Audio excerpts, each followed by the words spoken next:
Academic Director, Department of Management, to deliver the welcome address.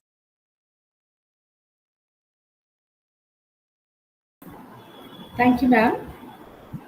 Good evening, all. Revered Principal Madam, respected resource persons, esteemed participants, and dear colleagues.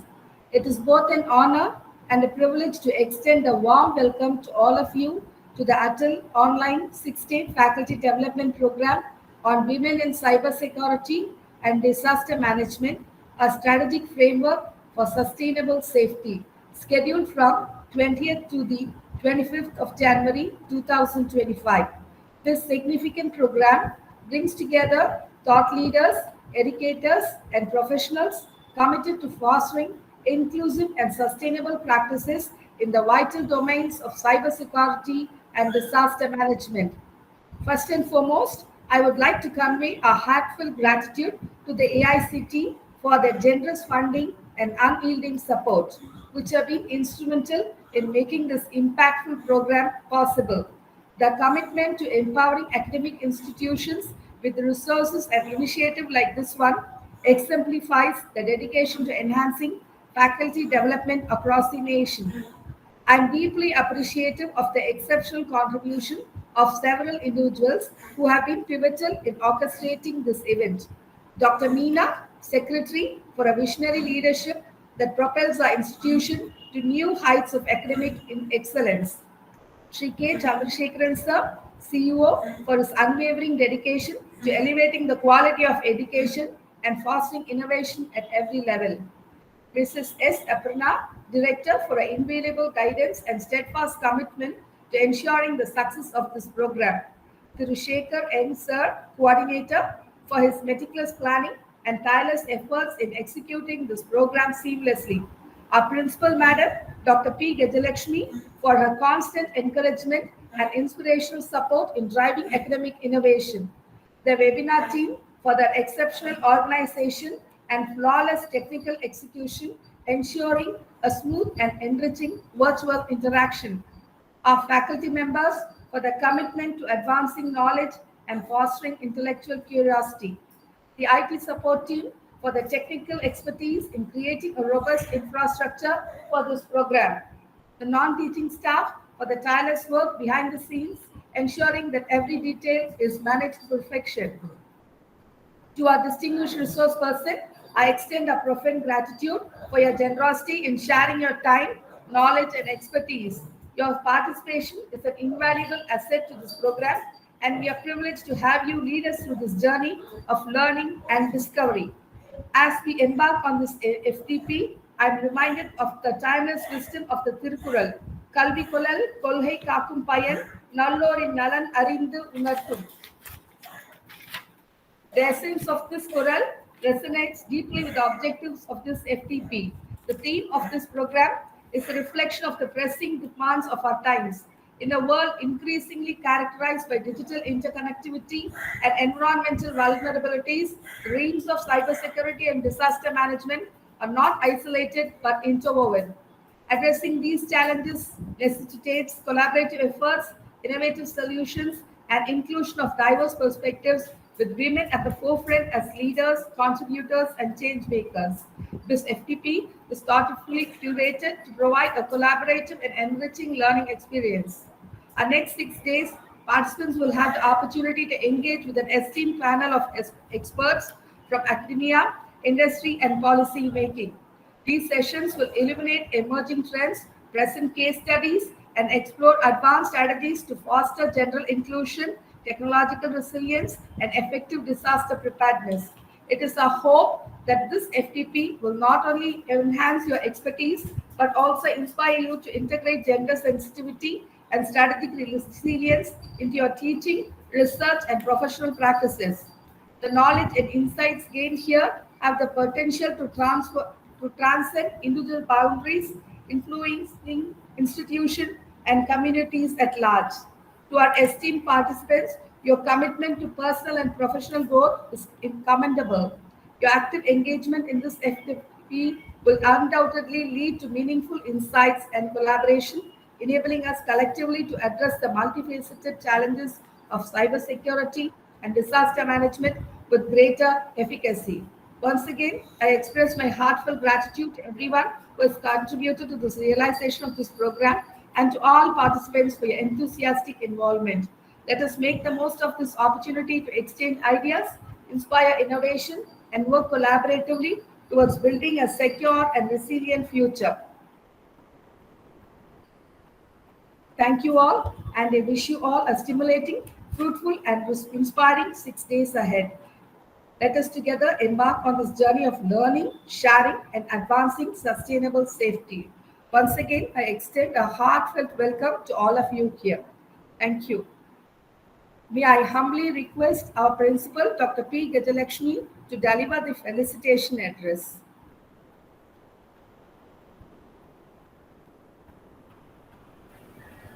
Good evening, all. It is with great pride and deep sense of gratitude that I address this distinguished gathering on the occasion of the AACT ATAL Faculty Development Program titled Women in Cybersecurity and Disaster Management, a Strategy Framework for Sustainable Safety. This program has brought together an extraordinary assembly of experts, educators, and practitioners to deliberate on two of the most pressing challenges of our time: security and disaster management, with a special focus on the pivotal role of women in these fields. At the outset, I extend our heartfelt thanks to the AICT for their generous ATAL FDP grant, which has enabled us to host this impactful program.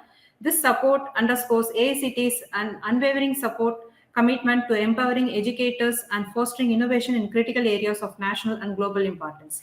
At this juncture, I would like to thank the management, Dr. K. Meena, Secretary of our college, and Dr. Chandrasekharan Sir, CEO of our college, and Dr. S. Aparna, Director of our college, who is always there to support in all our endeavors.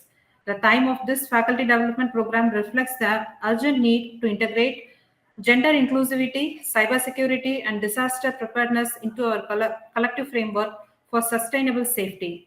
Women are vital contributors in these domains, bringing unique perspectives and resilience that enrich our strategies and actions. Over the next 6 days, we are privileged to learn from the illustrious panel of resource persons whose expertise spans diverse dimensions of disaster management and cybersecurity. Our journey begins with Dr. V. Thirupugal, retired IAS officer from Anna University, who will lay the foundation of disaster management. We then explore cybersecurity fundamentals with the esteemed Dr. P. Sridevi from NIT. As we progress, stalwarts like Mr. Nelson of Bhavan Cybertech Solution and Mrs. Jayanti from Madurai High Court bench will guide us in formulating sustainable safety, strategy, and underpinning cybersecurity policies, ethics, and law. Experts such as Dr. Nityanandan from IIM, Trichy, and Pratipa from ICAR will illuminate the critical aspects of disaster preparedness and the transformative role of women in this domain. In the coming sessions, visionaries like Rajshekharan Selvaraj and Sri Rajeshri from CDAC will delve into the emerging technologies, while case studies and best practice will be shared by the international and national experts like Shanmugasundaram sir from INTI University, Malaysia, and Mr. Sivagopalan from ICT Academy. Finally, the program will culminate with an integrated approach session by Paramesh from Reva Academy and strategic presentation under by the guidance of Dr. V.P. Sriraman from Bharadasan Institute of Management, Trichy. The breadth and depth of the knowledge these experts will bring to the program are unparalleled. I'm confident that their insight will inspire innovative strategies and foster transforming learning for all the participants. I express my profound appreciation and congratulations to the organizers, directors of MBA and MCA Department of Srimati Indira Gandhi College, and the faculty members, and the participants who have showed the enthusiasm to learn the new things through this FTP program. I wish you all the grand success for this event, and once again, I thank you all. Thank you.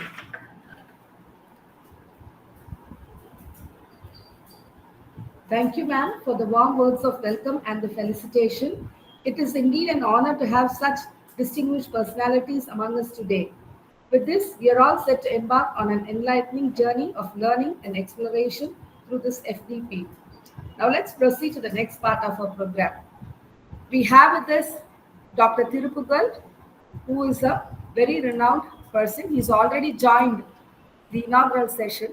A very warm welcome to you, sir. Thank you. A very warm welcome to you, sir.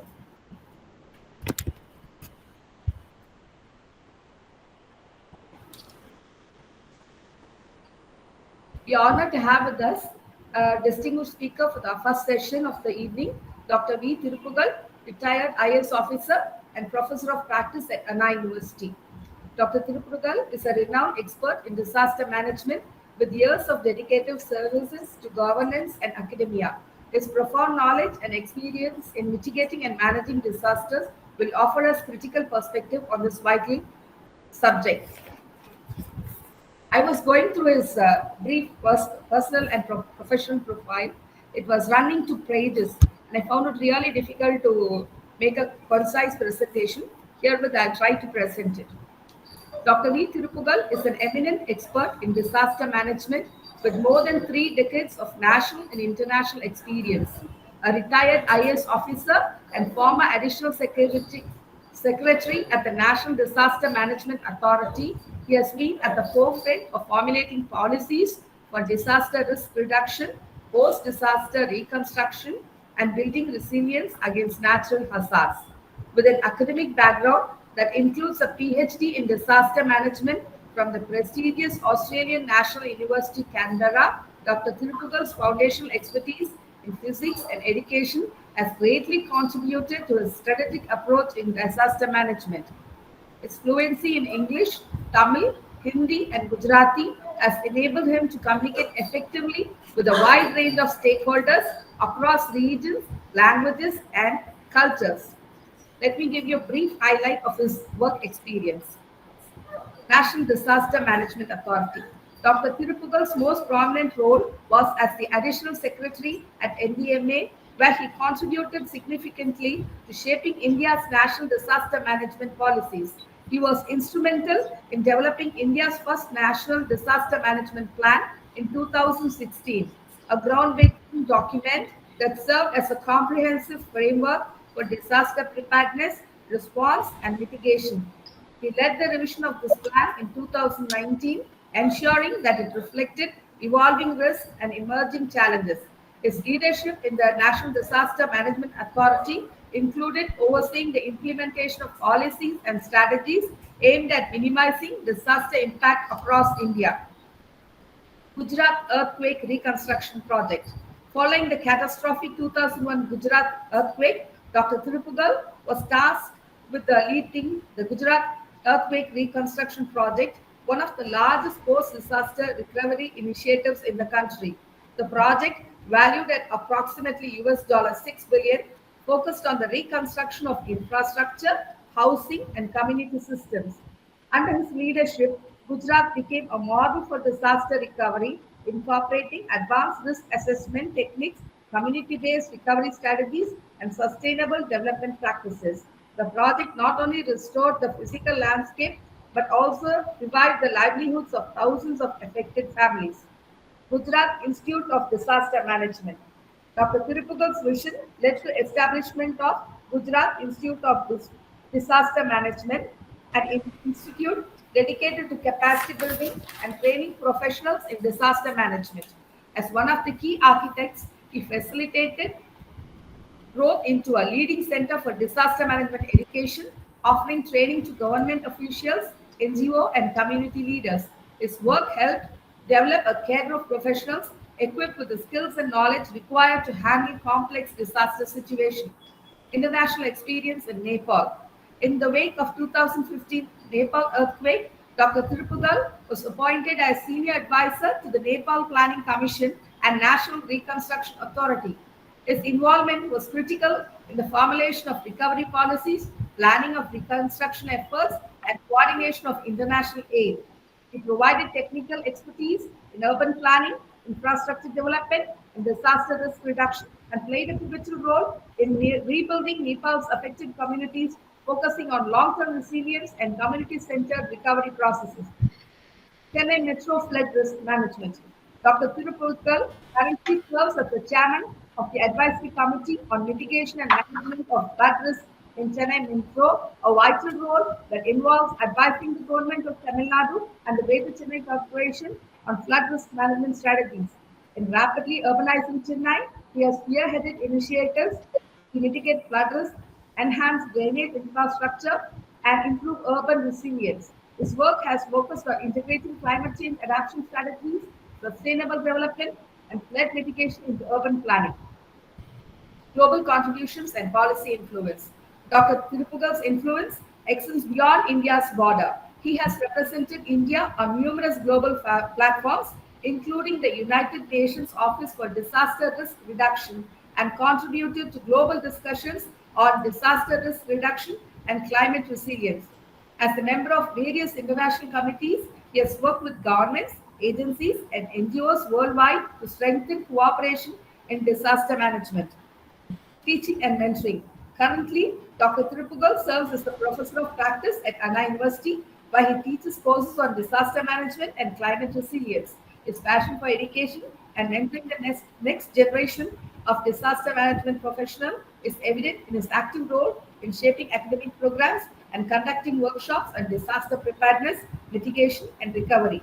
His academic expertise bridges theory and practice, and he continues to influence the field through his teaching, research, and consultation, publications, and speaking engagements. Dr. Thirupugal is a prolific writer and speaker, having contributed numerous articles on disaster management, climate resilience, and risk reduction in national and international journals.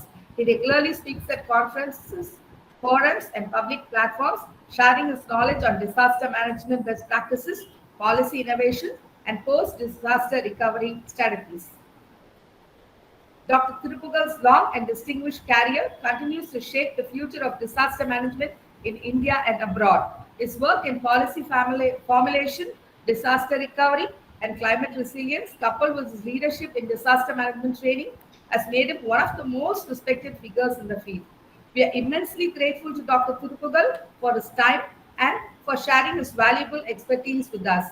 His contributions continue to shape the field of disaster management and public administration, leaving a lasting legacy that inspires and motivates future generations.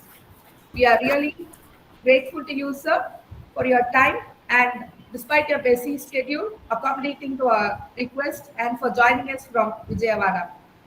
Over to Dr. Thirupugal. Thank you very much. Welcoming Dr. V. Thirupugal to deliver a session titled Foundations of Disaster Management.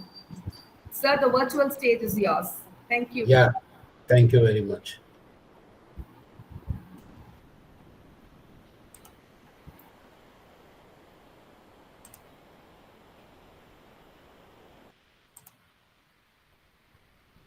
Is the presentation visible?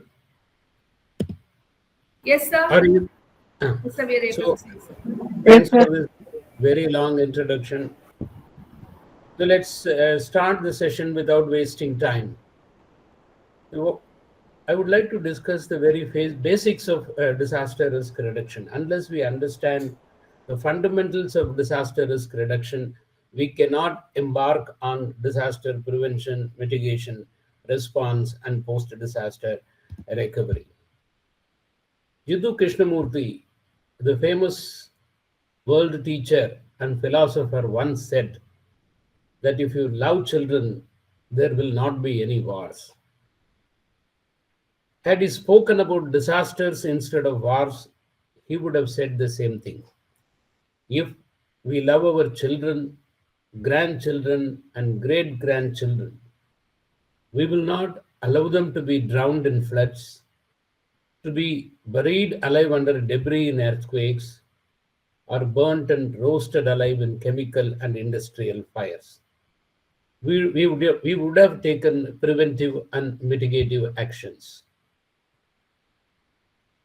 I am of the opinion that there are no natural disasters. All disasters are man-made. There are natural hazards and hazards created by human beings. But it is we human beings who convert these hazards into disasters. So if we really love our children, grandchildren, and future children, we would take preventive and mitigation measures. We need to understand and ask some basic questions. What is a disaster? What is disaster management? What is disaster risk reduction? Why managing disasters is important for all of us, not just the government. Why it is necessary that everybody should become a stakeholder in managing and mitigating disasters. Is it really possible to prevent or mitigate natural disasters? We often see political leaders, bureaucrats, journalists telling and writing that natural disasters cannot be prevented, but we can respond fast, we can rebuild the affected areas. Is really mitigating and preventing disasters not possible? Why is it not possible? Where have we gone wrong? We have to ask all these questions. Let's look at some statistics. Between the year 2005 to 2014, I've chosen this 10-year period for two reasons. One is that unless you take 10 years figure, you will not be able to understand what is the impact of disasters in a particular area. Because one disaster may occur in 1 year, and some may occur in once in 5 years, some may occur in once in 10 years, some may occur in once in 50 years or 100 years. So minimum of 10-year period is required. So I have taken the total loss of life, loss of property and people affected for this 10-year period. Why have I chosen these 10 years from 2005 to 2014? Why I have not chosen the 10-year period from 2014 to 24? I will answer that question later.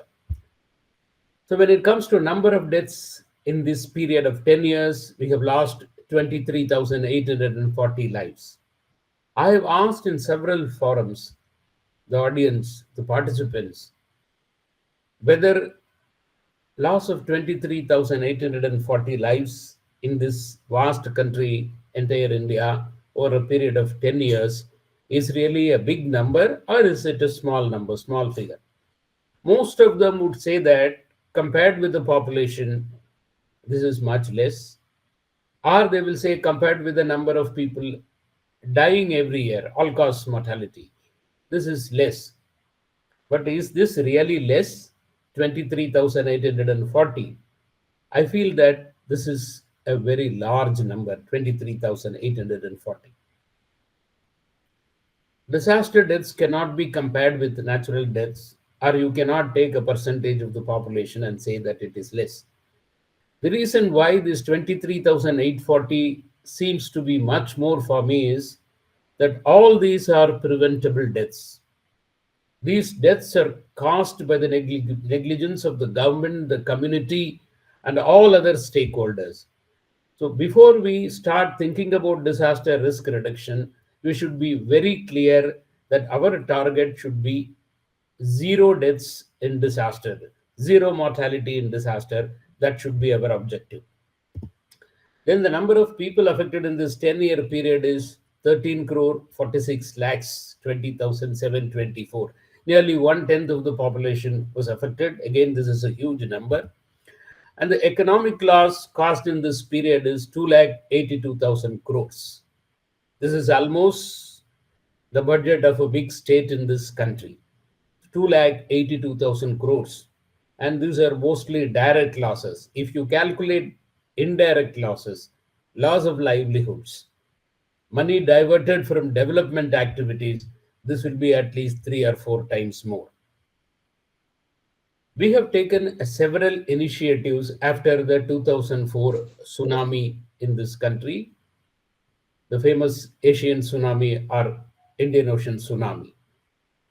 Have these efforts paid some dividends?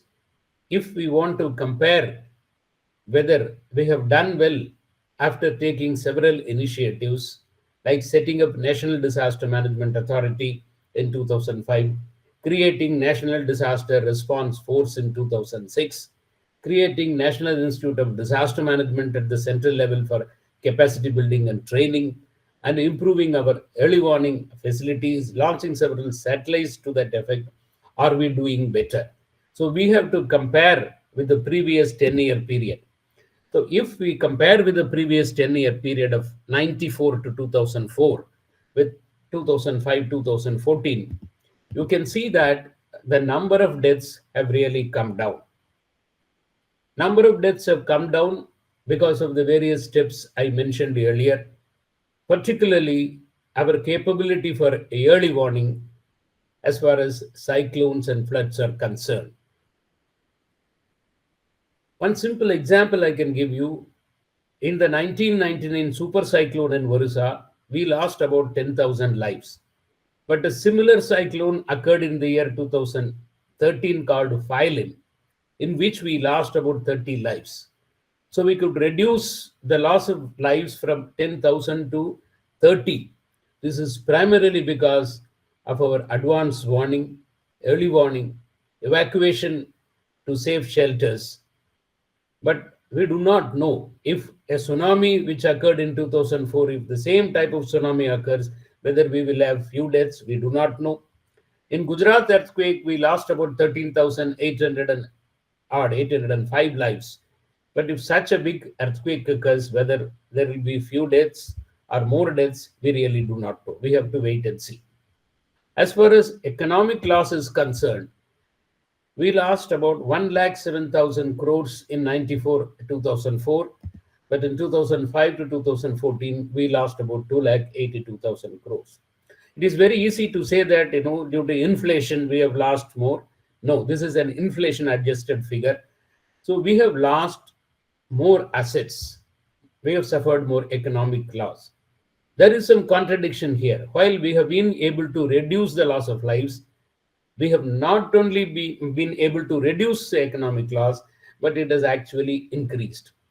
This simply shows that we have focused more on saving lives, but we have not been able to focus on prevention and mitigation measures for saving the property, for saving assets from being affected by disasters.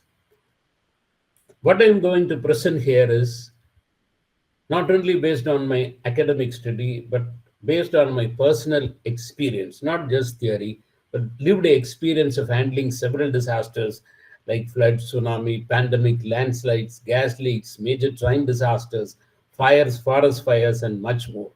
And also from the experience at the district level, state level, national level, and international level, I will be presenting some basics which all of you should understand. Let us look at the global trends in natural disasters from 1900 to 2018. You can see that the number of disasters have increased in all the continents in the world. It has, look at 1900 and look at 2018, how it has gone up. And it has also gone up in Asia, mainly due to India, Japan, China, Vietnam, Pakistan. In these countries, large number of disasters occur. The causes are increase in population, concentration of assets, climate change, urbanization. All these result in increasing number of disasters. If you look at the global disaster situation and analyze it in terms of the disaster types, we see that hydrometeorological disasters have increased, floods, storms, but geophysical events have more or less remained the same. The slight increase which is shown over the period is mainly due to better reporting, due to improved communication. Otherwise, geophysical events have remained more or less the same in terms of number. Hydrometeorological disasters have increased, mostly due to the changing climate. So if you do a simulation from the available data, you will find till 2024 from 1900 the increasing trend of disasters at the global level. The number of disasters which occurred were around 10 in 1900, major disaster, catastrophic disasters. Now over 80 disasters occur every year. That is the global scenario. If you analyze the number of disasters occurring in terms of the countries, from 1900 to 2022. United Nations USA tops the list, followed by China and India. India is at the third position. Japan is at the sixth position. But if you look at the number of people affected by the disasters, China and India topping the list, and the United States is somewhere in the seventh position. So merely the number of incidences going up need not result in more number of people being affected. You can take preventive and mitigation measures. And also, if you look at the total estimated damages, you find USA topping the list, and India is only in the fifth position. This is again because the more developed a nation is, if the development is not in the right direction, if the development is not disaster resilient development, then there will be more economic loss. The equation is the more assets you have, the more economic losses you will suffer. Why India is among the top 5 countries in terms of the total number of disasters occurring as well as the total loss suffered? Mainly it is because of the hazard profile of our country. That's why India is one of the top 5 countries affected by disasters. 60% of our land mass is prone to disasters, prone to earthquakes, either in zone 5, 4, or 3. 12% is prone to floods. 12% in terms of percentage looks like a less number. But if you take in terms of absolute number of acres, we have 40 million hectares, and this is much bigger than several countries in Europe. 7,600 kilometers of coastline makes us prone to cyclones and tsunamis. 68% of the country, nearly two-thirds of the country, is prone to drought. We don't talk about droughts because we have enough food grains in our stock. The drought condition is not turning into famine condition, so we have forgotten about droughts. Our newspapers do not write about droughts, and we don't bother about droughts. But still, drought is one of the major disasters in this country, which affects us in a big way. It brings a lot of economic loss. And 12 states in the north and northeast are hilly states which are prone to avalanches, landslides, hailstorms, cloudbursts, and glacial lake outburst floods. Many parts of the country is prone to chemical, industrial, biological, radiological, and nuclear disasters. Then we have to ask this question: what is a disaster?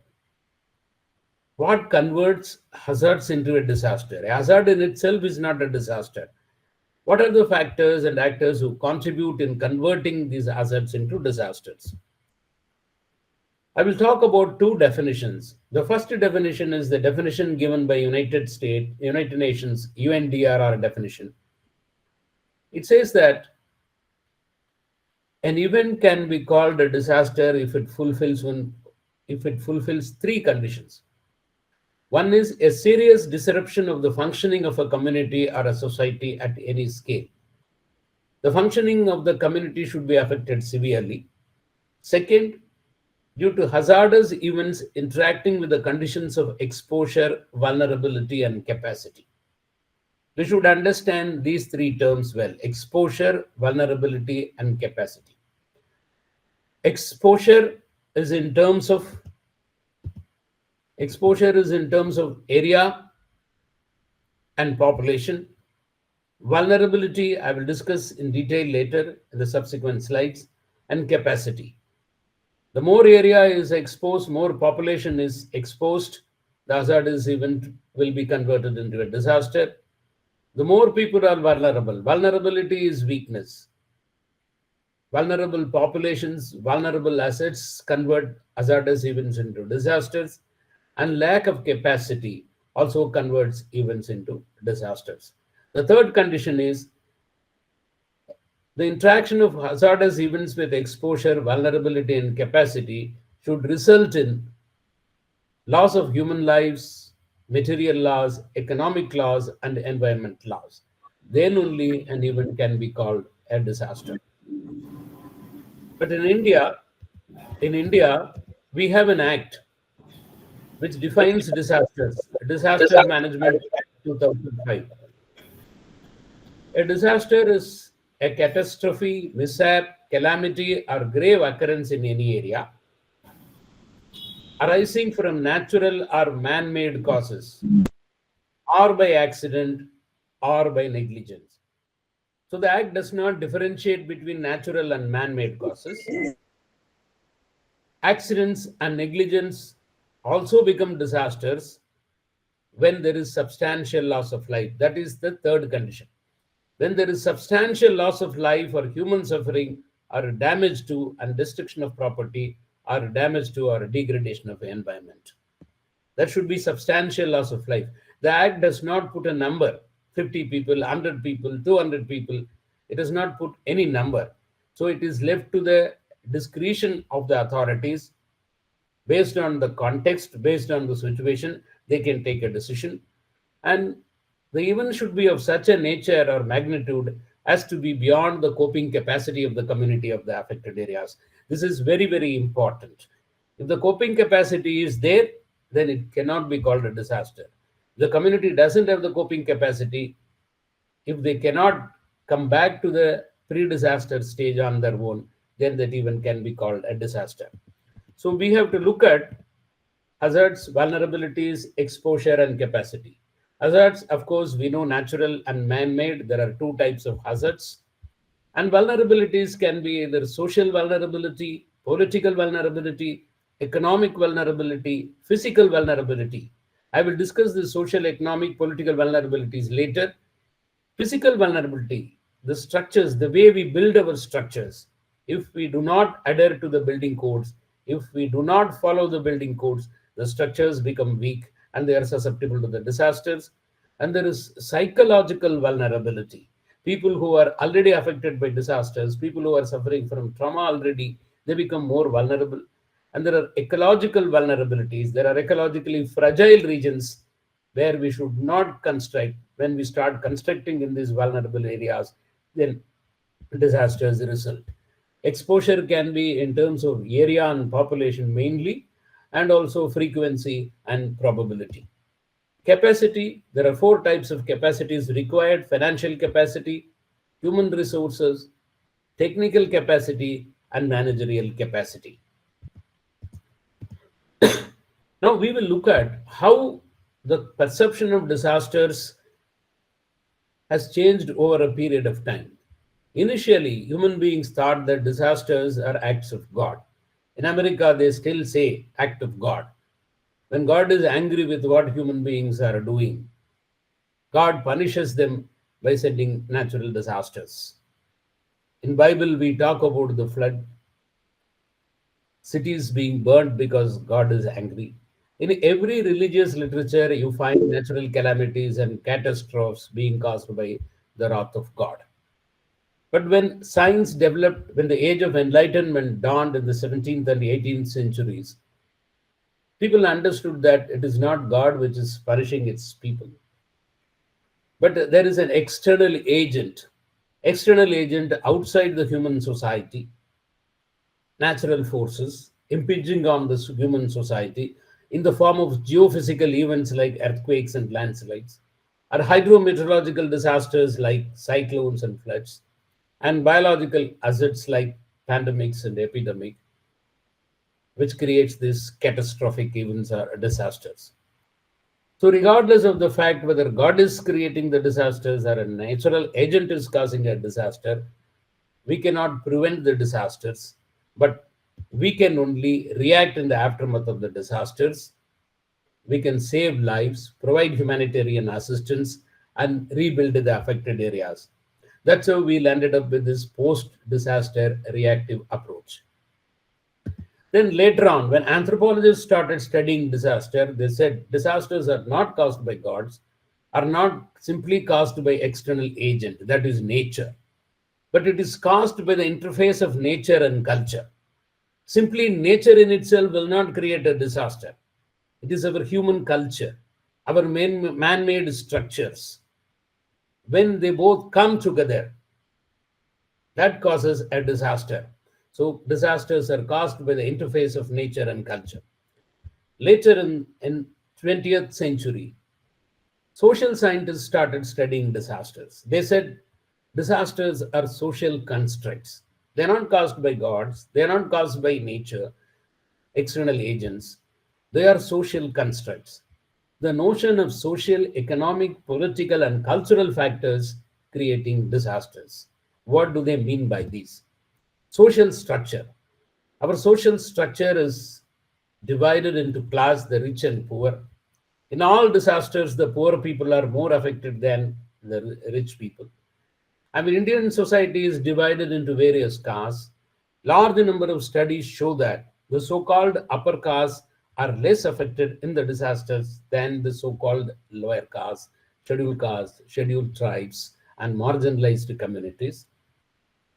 If you look at the settlements in this country, if you go to the rural areas, you will see that the so-called higher castes will be occupying the higher altitudes and elevated places. And as you spread out, the margins which are vulnerable will be occupied by the so-called scheduled castes, scheduled tribes, and marginalized communities. Then, when you look at the Western countries, they have this division of race. And all the disasters, it is the African Americans who are worst affected when compared with whites in these countries. And also, due to the way our culture has shaped the gender roles, women are more affected by disasters in all countries. Even in developed countries, women are more affected. Again, our culture means human culture causes disasters. Several cultural practices which was acceptable before 1,000 years or 2,000 years, when the population was less, when the ecology was not so fragile, they have become outdated now. Such cultural practices cause harm today. Today, all of us know that firing crackers during Diwali is creating air pollution. Even in cities, if you look at who are occupying the places near waste dumps, solid waste dumps, we will find that the lower caste and poor are occupying these unsafe places. So, as far as political factors are concerned, wherever there is lack of democracy, lack of voice for people, people suffer more. They are more affected by disasters. And it is politics which allots funds for budget allocation for disaster management.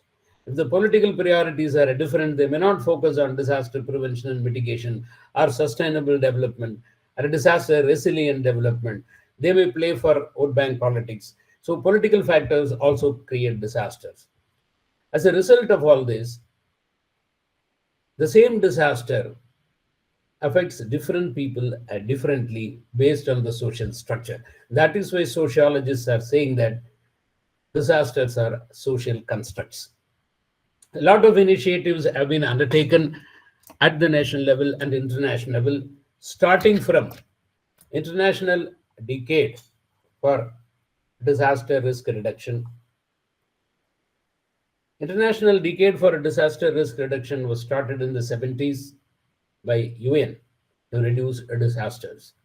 Then followed by that, we had Yokohama Declaration in 1994. Subsequently, in 2005, we had a global conference in Kobe.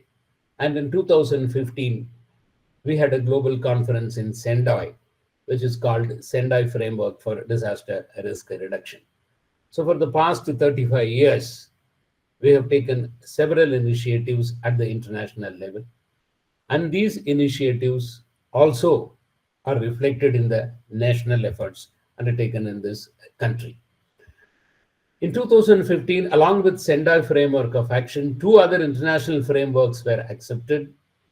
One is Sustainable Development Goals, and other is Paris Agreement, which is COP21 agreement. So these three, all of them talk about disaster risk reduction. They have great convergence. They have great coherence. At the national level, till 2000, we had only relief manuals and contingency plans. Relief manuals, which are prepared by the state governments and operated, based on which relief is provided to the people in the aftermath of disasters. The relief manuals did not talk about prevention and mitigation. The relief manuals never spoke about post disaster reconstruction. The relief manuals did not talk about preparedness or effective response rescue. From relief manuals, we moved towards disaster management plans. Three major disasters paved the way for this transformation. One is 1999 Orissa cyclone, in which 10,000 people died, followed by Gujarat earthquake, in which 13,805 people died, and then the Tamil Nadu tsunami or Indian Ocean tsunami, in which over 6,000 people died. These three major disasters forced us to move from relief manuals to comprehensive disaster management plans. Today, we have our act in place, Disaster Management Act 2005. Very recently, this act was also amended. Then we have our national policy in place, which was framed in the year 2009. And we have our National Disaster Management Plan, which I prepared in 2016 and subsequently revised in 2019. So we have our legal framework in place in terms of policy, in terms of guidelines, in terms of plans. We also have now our national level institutions, National Disaster Management Authority at the national level, state disaster management authorities at the state level, district disaster management authorities at the district level, and National Institute of Disaster Management for training and capacity building at the national level. And we have our NDRF and SDRF. NDRF, National Disaster Response Force at the national level, and state disaster response forces at the state level for rescue and saving of lives. We have improved our early warning capabilities compared with our situation in 1999, where we could not predict the landfall of the cyclone near Paradip. Today, we are in a much, much, much better position. We are able to accurately predict the landfalls, so we are able to evacuate people and take them to safe shelters and reduce loss of lives. Our response capabilities have improved. We have sophisticated equipments now, trained disaster response forces. Our communication system facilitates these forces to arrive at the needed places quickly, so our response is improved. But what next? Have we done everything which is required? No. Then what should we do next? Where should we focus? Sendai targets provide us the ideal goals. 187 countries, including India, voluntarily become signatories to this framework. Sendai framework talks about certain targets to be achieved in the year 2030 by all the countries. The first is reduce disaster mortality by 2030, reduce the number of deaths due to disasters, reduce the number of affected people by 2030. Third is reduce disaster economic losses, that is asset losses, by 2030, and reduce damage to critical infrastructure and disruption of basic services. I said earlier, a disaster is called a severe disaster only if the normal life of the community is impacted severely. So, in order to prevent that, we have to focus on the damage, preventing the damage to critical infrastructure and disruption of basic services.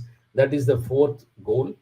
Fifth is to have national and local disaster risk reduction strategies. It is not enough if you have national policies and national framework.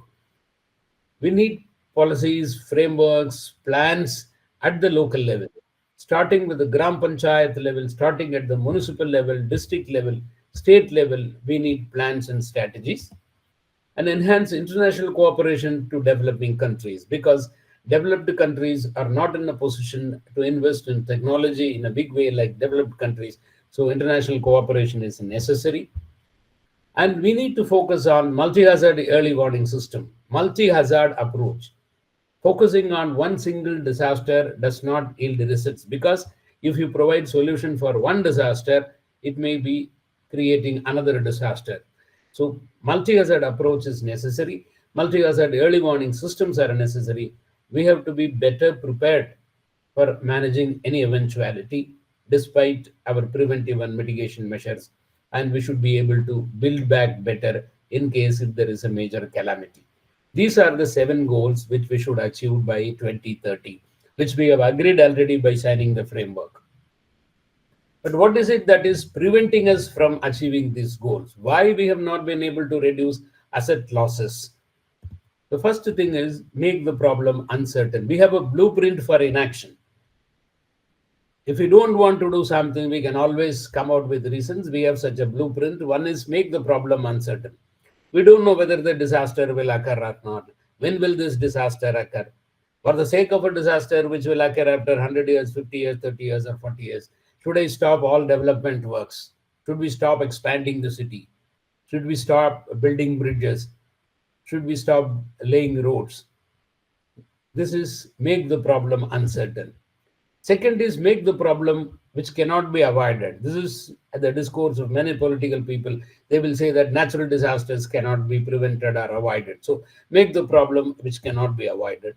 Or make the solution seem expensive. Make it very, very expensive. Say that, we don't have that much money. Where will we go for that money? We can't do anything.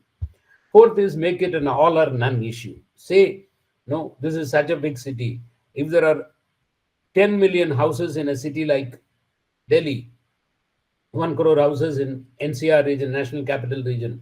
So how can we retrofit all the 1 million houses, all the 1 million buildings or 10 million buildings in the NCR region to make it earthquake safe? So make it an all or none issue. Make it feel that a policy or act is the only answer. This is a common Indian problem. Whenever there is a lack of implementation, then we come out with a new policy or an act. We think that new act will do wonders. So make it feel that the policy or act is the only answer, or wait for perfection. We keep on working for a better solution, keep on working for a better solution. Don't implement the solution which you have already in hand. What Thiruvalluvar said is very, very relevant here. Most of the time, we are not able to prevent and mitigate disasters because we do not focus on the root cause of the problem. We always focus on the symptoms. That is why Thiruvalluvar says, problem, its root cause, what may abate it, examine these and use your skill. So are we looking at the root cause of the problem? As I said earlier, the root cause of the problem lies in the social structure, in the way our society is divided into rich and poor, the gender roles which we have assigned to people, the economic insecurity people have, unsustainable livelihoods people have. These are the main root causes. So we don't look at the root causes. We always look at the symptoms and we try to address the symptoms. That is one of the reasons why we are not able to mitigate and manage disasters effectively. In order to prevent and mitigate disasters, Sendai framework gives 4 priorities. 1001 things have to be undertaken, but 4 priorities are very important. The first priority is understanding risk. Unless you understand risk, you will not be able to reduce risk. It is as simple as that. So understanding risk is important. The second priority is improving risk governance. Unless the governance system is improved, we are not talking about government. It is governance, which includes all the stakeholders, our procedures, our systems. So we need to improve risk governance. And the third is investing in risk reduction. You have to invest in risk reduction. It's a very beautiful word. They're not saying you have to spend on risk reduction. They're saying you should invest in risk reduction. Why do they say that you invest in risk reduction? Because all studies conducted so far show that if you spend 1 rupee on mitigation and prevention, you will save 6 times the money, 6 rupees or 7 rupees, in the form of relief, humanitarian assistance, and reconstruction. So we have to spend money on risk reduction. The fourth is, if there is any residual risk, in order to address that, you should improve early warning, we should improve our preparedness, and we should be able to build back better in the aftermath of a disaster. These are the 4 priorities. We will see these priorities in detail. Understanding risk. First of all, we are not a risk-sensitive society. You look at this picture, this photograph taken in one of the cities. I will not be able to click such a photograph anywhere in any developed country, whether it is Japan or any of the European country or USA. So basically, we are not a risk-sensitive society.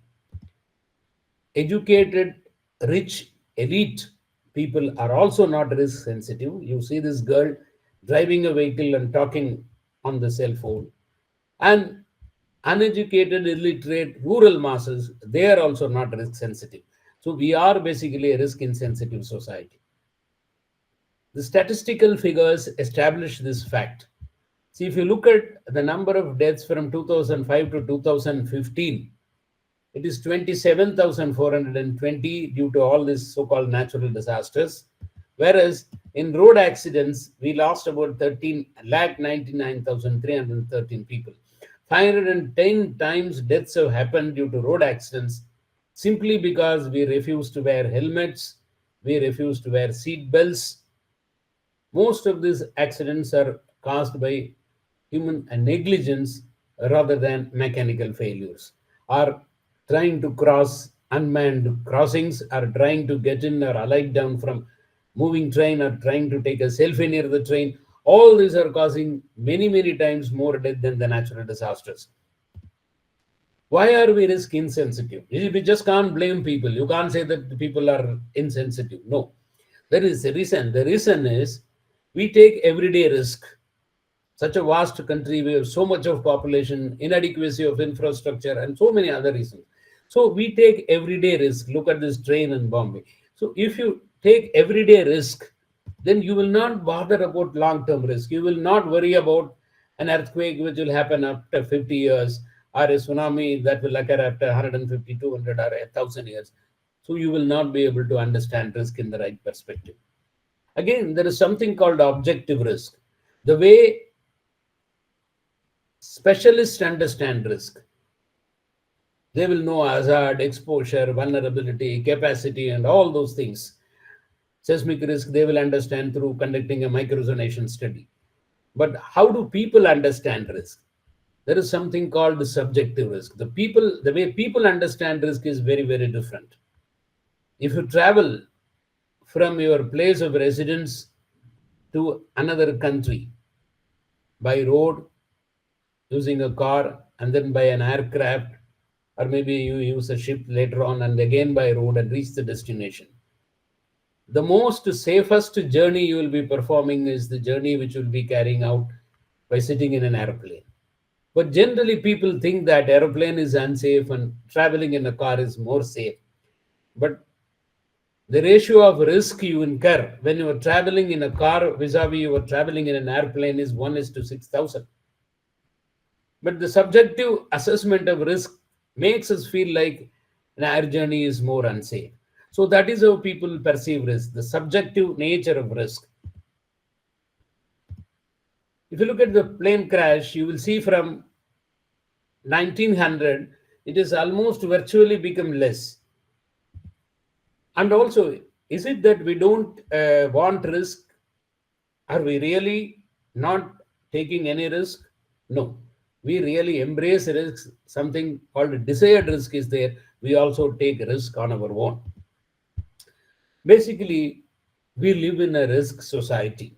Our technologies, our development processes have created a lot of risk. We are living in a risk society. Many, many decades or centuries ago, Descartes said that I risk, therefore I am. Today, in this world, we have to say that I risk, therefore I am. Without taking risk, you will not be able to survive. You have to take a certain amount of risk. But the question is, what is the amount of risk which is acceptable? What is the amount of risk which is not acceptable? That is important. Acceptable risk. We all know that taking sugar is not good for health. But we will say, I will not eat sweets, but I will have off sugar in my coffee. That is acceptable risk. But have we defined acceptable level of risk? We will prepare for a 100-year flood, but we will not be able to prepare for a 10,000-year flood. That is how we should define acceptable risk. In Netherlands, they prepare for 100,000-year flood, 1 lakh-year flood. But do we have the money? Do we have the wherewithal to have such a benchmark as our acceptable risk? We can only plan for a 100-year flood. So we have to define our acceptable level of risk. So to understand risk, what you should do? To understand risk, first of all, you should have asset risk vulnerability assessments. For understanding seismic risk, you should undertake microresonance studies. You have to understand the past losses. We have to study the past disasters. You have to undertake risk assessment, studying the current disasters, and also taking into account future risks, modelings and projections, and also dynamic nature of risk. Risk is not frozen in time, it keeps changing. Population is growing, buildings are being constructed, city is expanding, and also the climate is changing. All this should be taken into account when we are trying to understand risk. Then comes improving risk governance. Improving risk governance, we have to, regulation and enforcement are part of a risk governance. So I said earlier, every time we fail, we think of coming out with a policy or an act. But is it really the lack of policy or the act or regulation? Is it lack of enforcement? In my own experience of dealing with the disasters for 35 years, I can say that it is lack of enforcement rather than lack of a regulation. Do we have too many regulations or too little? We have too many regulations. It's not too little, but lack of implementation of regulation is the main problem. So there is no inadequacy of laws, but there is lack of implementation. I talked about this all or none approach. Pareto's principle in economics says that 80% of the wealth in the world is concentrated in the hands of 20% of the people. This applies for a disaster risk also. 80% of the risk is concentrated in 20% of the places, 20% of the buildings. So if you can prioritize and if you can reduce risk in this 20%, you will be able to save 80% of the people. So we should shun this all or none approach as an excuse. Whenever we want to address disaster mitigation and prevention, one of the governing mechanism we think is create a new institution, create an extraordinary mechanism. But will extraordinary mechanisms deliver, or should we make the ordinary mechanisms, the existing mechanisms deliver? That is also a big question. Ultimately, governance can be said to be improved only when government can start schemes and programs for disaster risk reduction with the confidence that people will cooperate. Will people cooperate with whatever we are saying? Have we built enough awareness through IEC activities among the communities and people so that they cooperate voluntarily? We should focus on community-based risk reduction. For sustainable risk reduction, we should focus on the communities. The word sustain comes from two root words in Latin. Sub means below, tenere means hold. Something which is held from below is only sustainable, which means unless the communities become real stakeholders, you will not be able to have sustainable risk reduction. So improving governance means involving the communities as the main stakeholder. So it is not always about the crisis which will occur once in 50 years, 10 years, or 100 years. Our everyday governance, if our everyday governance fails, then that results in disasters. If we block the channels, drainage channels like this by throwing waste, water, waste, paper, everything into this channel, then one day flood is going to result. So it is not always about crisis, it is about improving everyday governance. So in order to improve risk governance, we have to have institutional reforms, we have to have legal instruments, policy instruments, we have to look at our financial structure, improve our human resources, build capacity of all the stakeholders, including the communities. We should strengthen the state and district level institutions, DDMAs and SDMAs, local bodies, municipal governments and Gram Panchayats, and we have to implement and enforce the techno-legal regimes we have. So one is, as I said earlier, creating of institutions is not enough. We have to delegate appropriate powers for this institution. We have to look at regulation and enforcement. We should allot adequate budget. We should start networking at the state level, national level, international level. Disasters have no hazards, have no boundaries. The artificial boundaries we have made in terms of state, nation, they have no sense when it comes to disaster mitigation and prevention. So we should network at the state, national, and international level. Government alone cannot address prevention, mitigation, response, and reconstruction. So we have to actively involve non-state actors, NGOs, and we have to involve the communities wherever it is possible. Third is moving from response to resilience. We need to build the local capacities. You cannot stress on this more than enough. And we have to invest in resilience. How will you invest in resilience? You have to look beyond structures. We have to improve the livelihoods. We have to provide social security to the people, widows, aged, handicapped people, and we should provide better access to education and health to all the people, improve our human resources, and we should undertake research activities. Universities should focus on conducting research on how to improve disaster resilience. And then knowledge sharing and knowledge generation both are important. So we have to undertake structural as well as non-structural measures. We have to take into account existing risks and the future risks which will accrue due to the changing climate. As I said earlier, focus on sustainable livelihood.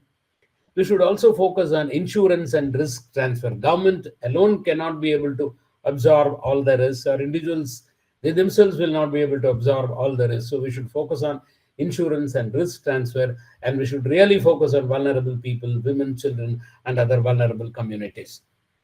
Is it a question of additional money? Will undertaking all these activities of investing in resilience need more money? No, it doesn't need more money. The way our development takes place should be changed. Disaster risk reduction should be mainstreamed. If our development is resilient development, we can reduce disasters. If our development is not resilient, if disaster risk reduction is not mainstream, our development itself will create vulnerabilities as it is created now.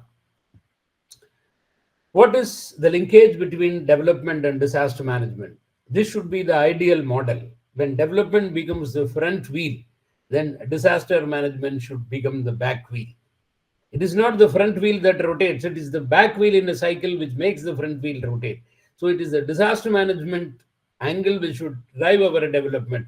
But what is happening is that this is a reality model. We have two handlebars, one is development, the other is disaster management, and they are pulling each other in the opposite directions.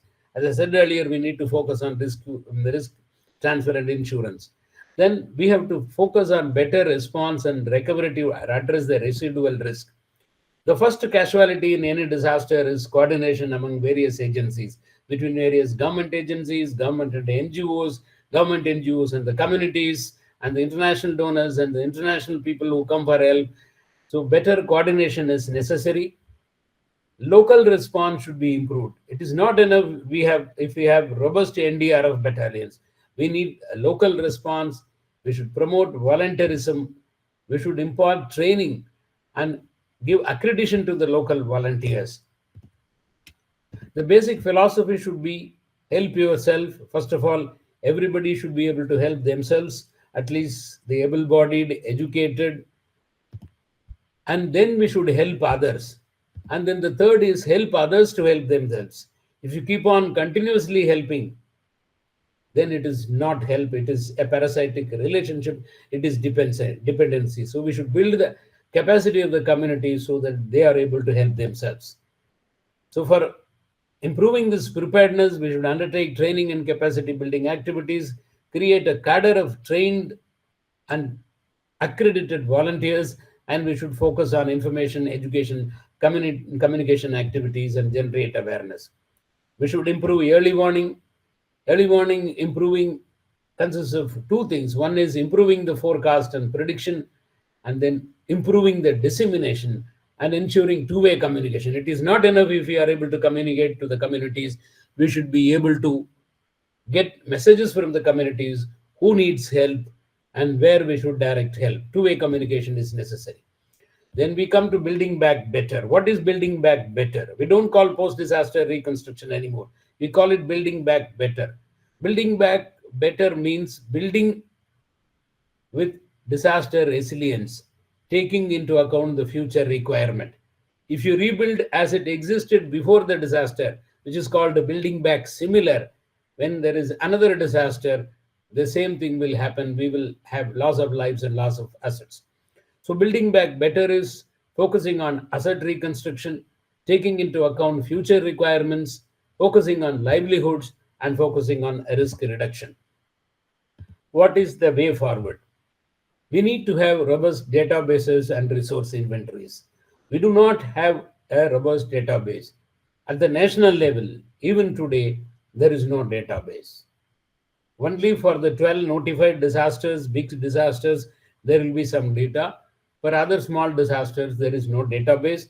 So we still depend on international databases like emergency management database, which is housed somewhere in Belgium. So we need robust database and inventory of resources.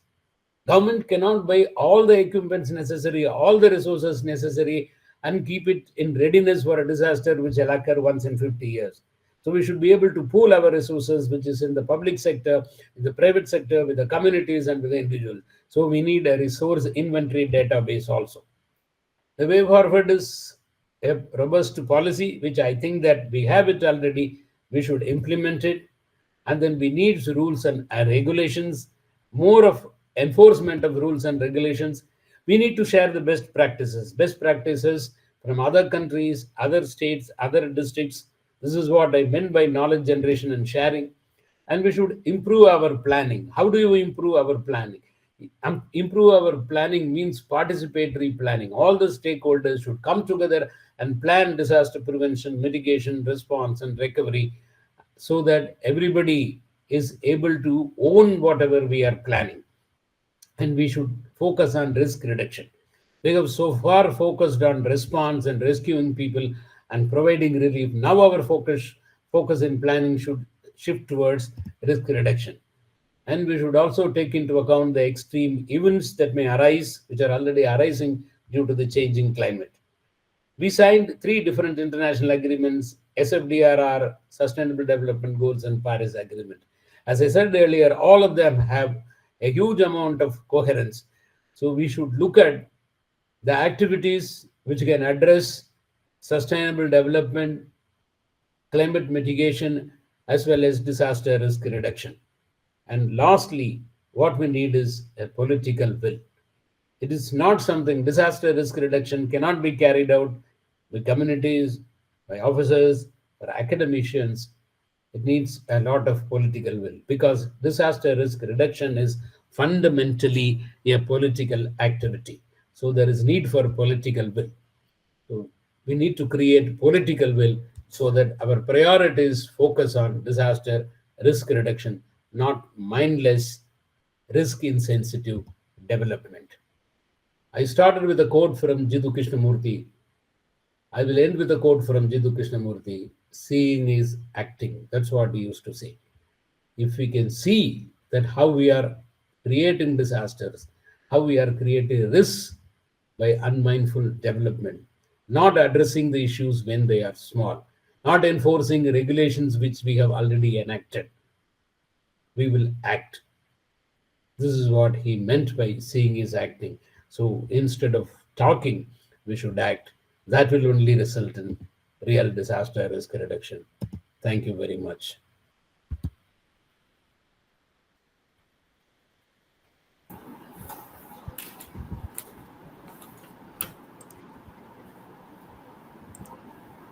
Thank you, sir, for the insightful presentation. Now the floor is open for an interactive session. Please feel free to ask questions.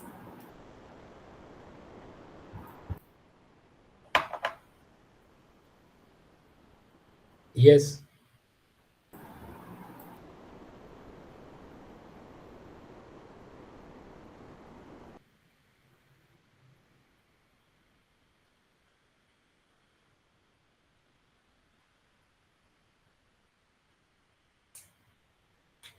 So I think there are no questions. People are very clear. Yes, sir, of course. So somebody has raised his hand, so we can ask them. Please ask your question. What kind of building should be constructed to handle disaster management? See, in India, we have something called, all the countries have, in India also we have building codes.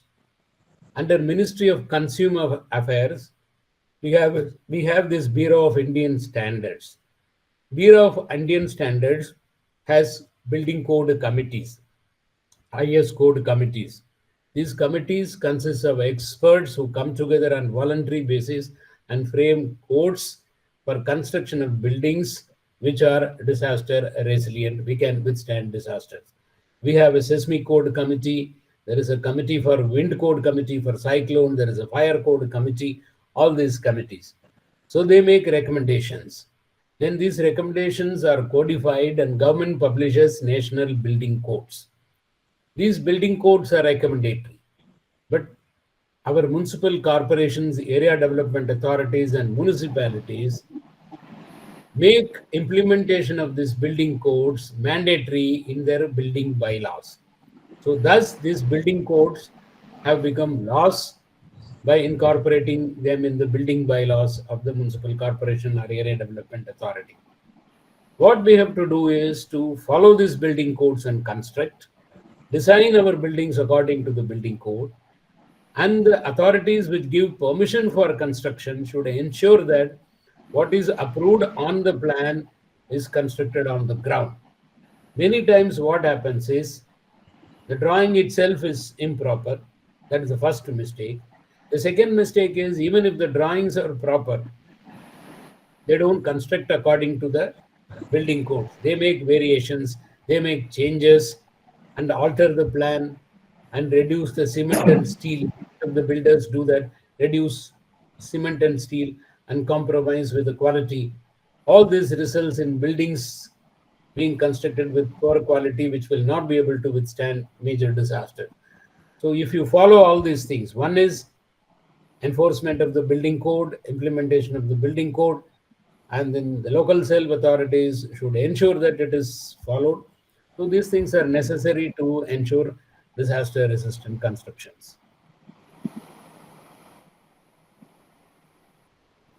Hello, sir. Yes, Sir, is there any disaster management agency or a office in every district, sir? yes, every district there is something called the District Disaster Management Authority DDMA, which functions under the chairmanship of the collector. It has 7-8 members. District superintendent of police is there, the chairman of the Jilla Panchayat, if there is a Jilla Panchayat, is there, and the engineer, executive engineer of the Public Works Department. All these people become part of this District Disaster Management Authority. In every district, this setup is there. Hello, sir. Yes. If create any framework using disaster management, sir. What sort of framework? If you have any request sent to the disaster means, if you have any create design or any framework, sir. No, I don't understand your question. All the frameworks are already available. Our national act is a framework. The national plan gives a framework. Everything is already there.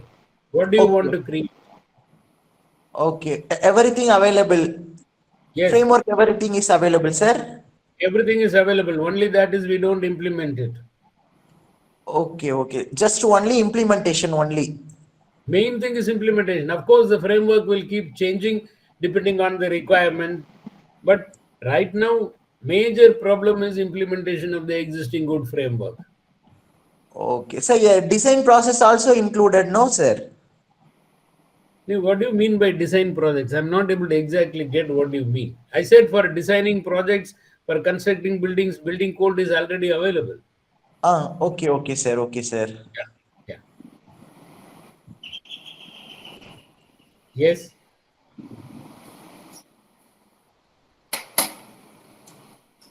Somebody wanted to ask a question. Raise their hand. Who is it?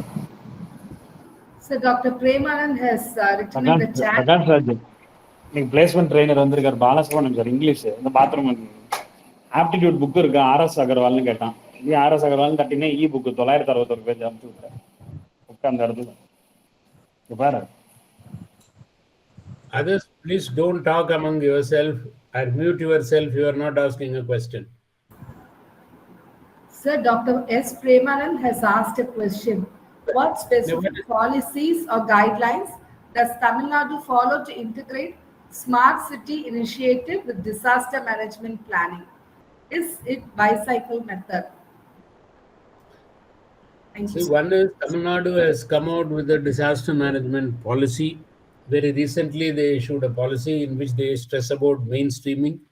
Second is each urban development authority, for example, Chennai Metropolitan Development Authority has its own framework for disaster resilient development. So each urban development authority has its own framework.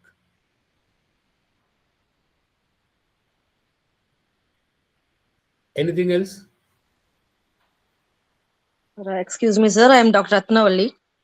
Yes. Dr. Premanand has explained another question, raised another question. Shall I read Yes. it now, sir? What are the challenges faced in implementing disaster management solutions in Tamil Nadu? No. How are smart city data platforms being used to collect and analyze data for See, risk I do not management know. and plan? No, I do not know this because you should ask the specific authorities because it may vary from authority to authority. Okay, You sir. have to Thank you. ask the urban development authority what they are doing. Yes, Mr. Premanand, any other question? No, okay. Sir, Annapurna, yes, sir, sir, yes, based on the policies, that is disaster management is done. But yes. after disaster occurs, is there any policy which has been changed or any example can you give, sir? Like the Nee, all the measures would have not been like may not be followed in that policy. So something new things happen in the disaster. Any policy has been see, remodified or something. two things you have to understand. One is a policy is not a document cast in concrete. Policy talks about the minimum which has to be done. Okay. So whenever there is a major disaster, government undertakes something called damages and loss assessment study. What has been damaged, what is the loss, and what should be reconstructed, and they prepare a post-disaster reconstruction framework. Some governments have come out with policies also depending upon the size of the disaster. For example, in Maharashtra after 1993 earthquake, they come out with a reconstruction policy. In Gujarat, after 2001 earthquake, Gujarat came out with a reconstruction policy. In 2008, after Kosi floods, Bihar came out with a reconstruction policy. So, policy are they issue separate GOs in Tamil Nadu after post disaster tsunami. They issued about 150 to 160 government orders for reconstruction. So certainly before undertaking reconstruction, government improves upon the framework and policies and makes specific policies suited to the damage that has been caused.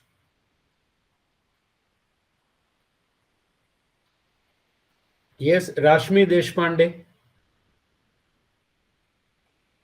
you can ask your question. Am I audible? Yes. Good evening, sir. I'm Dr. Rashmi Yes, Deshpande from Nagpur. yes. So my question is, what is the role of local bodies in prevention of disaster management or preventing it or informing? Local bodies play a very important role because building approvals, building permissions, everything is given by the local body, and disaster management within their jurisdiction is mainly the role of the local bodies. So they play a very, very important role, whether it is in floods or cyclones, whether it is major disasters like earthquake and all the disasters, they have to play a very important role in prevention, mitigation, preparedness. Everything is under the local bodies. Unfortunately, in our countries, local bodies are not discharging their duties effectively.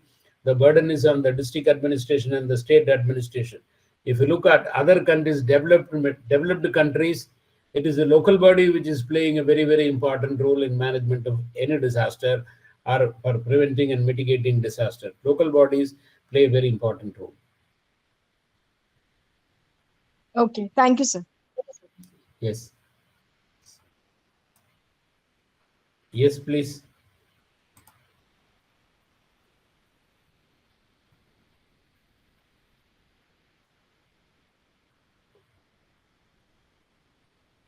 Somebody has asked, what are the strategies for managing misinformation and rumor in a disaster? See, one is government should proactively give the information. They should be constantly giving information through all the mediums which are available. They should have a spokesperson who should be giving the information. They should open an information desk. Separate phone numbers should be publicized so that people can ask. If government doesn't give the right information, then these fake informations will start spreading. Also, counters for the fake information should also be given. When somebody is spreading rumors, immediately government should be vigilant and immediately, without wasting time, give the right information and give a counter to prevent false information spreading.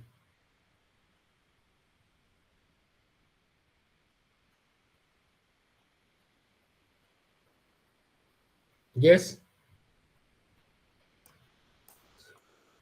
So, Dr. Saraswati, I think people have asked their questions. We should wind up. Thank you, sir. Thank you for answering the questions with clarity. Your insights have been incredibly valuable, and people have been texting that the session was very excellent, informative, and it is an eye opener. So, we are very grateful for your time and insights, sir. Thank you. Thank you very much, sir. Thank you. So, I will sign off. Thank you. Thank you, sir. Bye. Thank you, everybody. Thank you. I am signing off. Participants, please.